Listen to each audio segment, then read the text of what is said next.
So you've got your wristband, and now we're in the Royal Festival Hall. This is the 60th anniversary of this building this year, and it's being given its ultimate birthday soon. Over here, we're going to build a pub called the North-South Divide, and we're subdividing the whole of the Royal Festival Hall into 10 separate venues. The second biggest of the venues is the Claw Ballroom here. And this is just such a brilliant dance floor for dancing to 1940s music, to dancing to soul. There'll be free dance lessons from every decade. You can try the Charleston or a Northern Soul backdrop. Bring some money to enjoy the specially created cocktails, the menus, and of course the pick of Europe's purveyors of fine vintage clothing and artefacts. So down the wings here, there'll be all sorts of things going on, from makeovers to people selling vintage clothes, collectibles, mid-century modern furniture. Deeper in the bowels of the Royal Festival Hall will be the Warehouse, a venue that hasn't been used for anything quite like that before. This here is going to be a men's grooming area. Might be a whiskey bar where you can have a shave and have a glass of whiskey. Skyline, which is one of London's best restaurants, will be like a 20s, 30s restaurant with, think about Sally Bowles, Liza Minnelli in Cabaret, that kind of style. This is the Leisure Lounge, which on Friday sees the new Untouchables. Saturday we have Count Indigo. On Sunday, Sean Rowley brings the Guilty Pleasures. One of our new clubs for this year, curated by myself and Craig Wilson, it'll be called The Studio. Kind of a British take on Studio 54, wall-to-wall disco. Now just look at these views. And there's some really cool kind of hidden venues within the Royal Festival Hall. The higher up you get. We'll create a club called the Penthouse. It will change daily, so one of the themes will be a 60s psychedelic and we'll be making the most of the outdoor spaces here in the evening. We'll be doing projections, showing films, indoor, outdoor discos. So we've got Jubilee Gardens, that'll be kind of a place to have a picnic. There'll be a number of new clubs. There'll be the Penthouse, which concentrates on electro and new romantic. There'll be Shh, which is a 1920s and 30s Charleston stroke prohibition venue.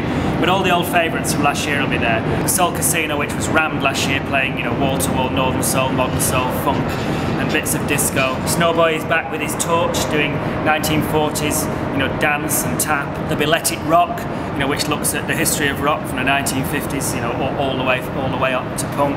The stage will be at the far end of Let It Rock, and this is just to be a lovely little venue with a view out to the Eye and the House of Parliament. A festival with proper toilets. And everybody who's got a ticket can get into rooms like this, which are basically powder rooms. There'll be free decade-specific hairdos and makeovers, free catwalk shows, free workshops. The Royal Festival Hall. Acoustically, it's supposed to be one of the best in Europe. So here on the Friday, Saturday and Sunday evening, there will be the vintage reviews. One night is the soul review. We've got some fantastic names lined up for that. So that's it for the ticketed venues. So if you buy your ticket, you get all of this and all of the venues in the Royal Festival Hall. There'll be a big Tracy Emin show in the Haywood over there, which we'll all have access to. The Eden Project are now currently installing a kind of a garden to celebrate 60th anniversary of the Festival of Britain. There'll be all sorts of stuff going on there. Canteen restaurant over there will be a little skiffle venue. The Vintage Village is over here in the Hungerford car park, which will have a high street running through the centre of it like last year, and around it lots of vintage clothes sellers, mid-century market, furniture sellers, collectibles, an upcycled market, and vintage vinyl. It'll be interesting to see what we can get Wagamama, Strada, Meat and Yo Sushi to do, especially for vintage. I quite like the idea of having decent food at a festival. We're now walking past where there's going to be a beach and beach huts that have been customised by artists and designers. We're planning some fun and games on boats to leave from the festival pier here. I'm not going to give away everything that's happening, but you've got an idea what might be happening musically in this area here. At the BFI, we'll be showing vintage themed films. Watch out for back-to-back Avengers, it's going to be a real Avenger-thon. The Queen Elizabeth Hall foyer, crafty things going on, so upcycling, workshops, make and mend. The place will all be set dressed with cars and bikes and stuff like that. Not everybody's going to be able to get a ticket this year. We are restricted on numbers, but if you don't get a ticket, you can still come down to the Southbank over the vintage weekend and catch some excitement. The Royal Festival Hall has never been subdivided into 10 separate venues and set dressed, so we are breaking new ground here. It'll be a journey to discover it for both you and for us. This will be the party of the summer.